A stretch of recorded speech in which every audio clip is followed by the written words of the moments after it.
আসসালামু আলাইকুম। কৃষি সংবাদে আমন্ত্রণ জানাচ্ছি মোহাম্মদ রাইহান। এখনকার এই সংবাদ আয়োজন একই সঙ্গে চ্যানেল আইয়ের ইউটিউব চ্যানেল এবং চ্যানেল আইয়ের ওটিটি প্ল্যাটফর্ম আই স্ক্রিনে লাইভ স্ট্রিম হচ্ছে। ভোজ্য তেল হিসেবে সয়াবিন এক সময় দেশের বাজার দখল করে নেয়, তবে মানুষ এখন নতুন করে সরিষার তেলের প্রতি ঝুঁকছেন। সাথে বাড়ছে সরিষার আবাদও। সরিষা থেকে মধু, খৈল ও জ্বালানি কৃষককে এনে দিচ্ছে বাড়তি মুনাফা। সাতক্ষীরা থেকে আবুল কালাম আজাদের তথ্য, ভিডিওচিত্র রাজীব আহমেদের রিপোর্ট। সাতক্ষীরার মাঠে মাঠে এখন হলুদ সরিষার ফুল, আর এই ফুল থেকেই মধু আহরণে ব্যস্ত মৌমাছিরা। এই সুযোগ কাজে লাগাচ্ছেন মৌচাষিরা। গত বছরের তুলনায় এবছর ২৫০০ হেক্টর বেশি জমিতে সরিষার আবাদ হয়েছে। ১ বিঘা জমিতে ৫-৬ মণ শস্য হয়। তো বিঘা প্রতি খরচ হয় ৭,০০০ টাকা। বর্তমানে সারের দাম অতিরিক্ত বেশি, ওষুধপাতির যা দাম, সারের যা দাম, তা আমাদের চাষ করা খুব কঠিন হয়ে যাচ্ছে। কিন্তু একসাথে আমরা দুই প্রকারের আমরা এখানে আহ্বান হচ্ছি, এক হিসেবে সরিষা আর এক হিসেবে মধু।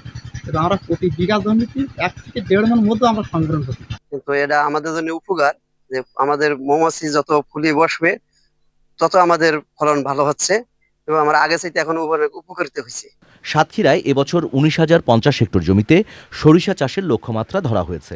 ইতিমধ্যে ১৪,০০০ হেক্টর জমি অর্জিত হয়েছে। আশা করছি লক্ষ্যমাত্রা আমাদের অর্জন হবে এবং ১০০-র অধিক মৌচাষি, ১০,০০০-এর অধিক মৌবক্স বসবে। ইতিমধ্যে বসা শুরু হয়েছে। আমরা আশা করছি এবছর মধুর উৎপাদন আরও বেশি হবে এবং ৭০ থেকে ৭৫ মেট্রিক টন অর্থাৎ ৭৫,০০০ কেজি আমরা উৎপাদন করতে পারবো বলে আমি আশা করছি। তেলের পাশাপাশি সরিষার ফুল থেকে এবার ৭৫,০০০ কেজি মধু আহরণেরও লক্ষ্যমাত্রা নির্ধারণ করা হয়েছে। Rajiv Ahmed, Channel I. নোয়াখালীতে পরিত্যক্ত জমি লিজ নিয়ে বিভিন্ন প্রজাতির দেশীয় মাছ চাষ করে সাফল্য পেয়েছেন মোহাম্মদ আলাউদ্দিন নামের এক উদ্যোক্তা। তাকে দেখে উদ্বুদ্ধ হচ্ছেন এলাকার অনেকে, ভাগ্য ফেরাতে ঝুঁকছেন মাছ চাষে। নোয়াখালী থেকে আলাউদ্দিন শিবদুর তথ্যচিত্রে আলমুকসিদের রিপোর্ট।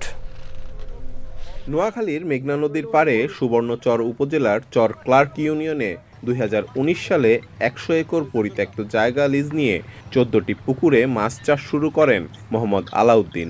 ৬ বছর আগে সেই মাছের ঘের এখন পরিণত হয়েছে বিশাল মৎস্য খামারে। পানি ও মাটির গুণগত মান ঠিক রেখে সারা বছরই মাছ চাষ করছেন তিনি। বর্তমানে তার পুকুরে রুই, কাতল, গ্লাস কার্প, পাঙ্গাস সহ বিভিন্ন জাতের মাছ চাষ হচ্ছে। মাছেরটার দাম আমার কত ৫ টাকা, মনে করেন ৫ টাকার পিছনে আমি আরও ২০ টাকা খরচ করি। লেবারে আছে আরও ধরেন ১০ টাকা, ৩৫-৪০ টাকা। কিন্তু একটা মাছ বিক্রি করতে পারি আমি কত ২০০ টাকা, ৩০০ টাকা, ৫০০ টাকা। ব্যক্তি উদ্যোগে গড়ে ওঠা এইসব খামারে যেমন লাভবান হচ্ছেন মৎস্য চাষিরা, অন্যদিকে কর্মসংস্থান হচ্ছে অনেক মানুষের। রুই মাছ আছে, কাতল আছে, গ্লাস কাপ আছে, তারপরে যে হাঙ্গাস আছে। এই মাছ ধরে আমরা বাজারে বিক্রি করি, এখানে উৎপাদনও হয় আমাদের এখানে। বিভিন্ন বাজারে চট্টগ্রাম, চিটাগাং বিভিন্ন জেলায় বিক্রি করি। খামারিদের সরকারি সুযোগ সুবিধার পাশাপাশি শিক্ষিত বেকার যুবকদের মাছ চাষ করার পরামর্শ দিচ্ছে জেলা মৎস্য অফিস। নোয়াখালী অঞ্চলে আপনারা জানেন প্রতিটা বাড়িতে একটা দুইটা পুকুর বা জলাশয় রয়েছে, যেগুলো আসলে ম্যাক্সিমামই মাছ চাষের আওতায় না বা সনাতন পদ্ধতিতে মাছ চাষ করতেছে। এগুলোকে যদি আমরা মাছ চাষের আওতায় আনতে পারি এবং আধুনিক পদ্ধতিতে মেকানাইজেশনের মাধ্যমে মাছ চাষের আওতায় নিতে পারি, তাহলে সেই সাথে আমাদের মাছের নিজেদের চাহিদা যেমন মিটবে, আমরা আমাদের মাছটা আমরা বাণিজ্যিকভাবে মাছ চাষ করে বাইরেও আমরা দেশের বিভিন্ন অঞ্চলে এবং এমনকি দেশের বাইরেও আমরা রপ্তানি করতে পারি। গত বছর জেলায় মাছের উৎপাদনের লক্ষ্যমাত্রা ছিল ১,২৫,০০০ মেট্রিক টন। মাছের চাহিদা ছিল ১,১৮,৩০০ মেট্রিক টন। এবছর উৎপাদন হয়েছে ১,২০,৬০০ মেট্রিক টন।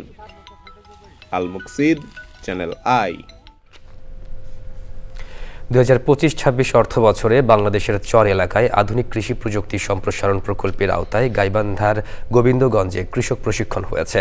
অনুষ্ঠানে প্রধান অতিথি ছিলেন জেলা কৃষি সম্প্রসারণ অধিদপ্তরের উপপরিচালক আতিকুল ইসলাম।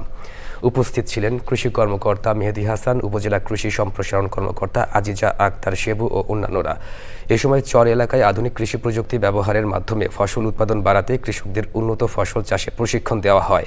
প্রশিক্ষণে ৩০ জন কৃষক অংশ নেন।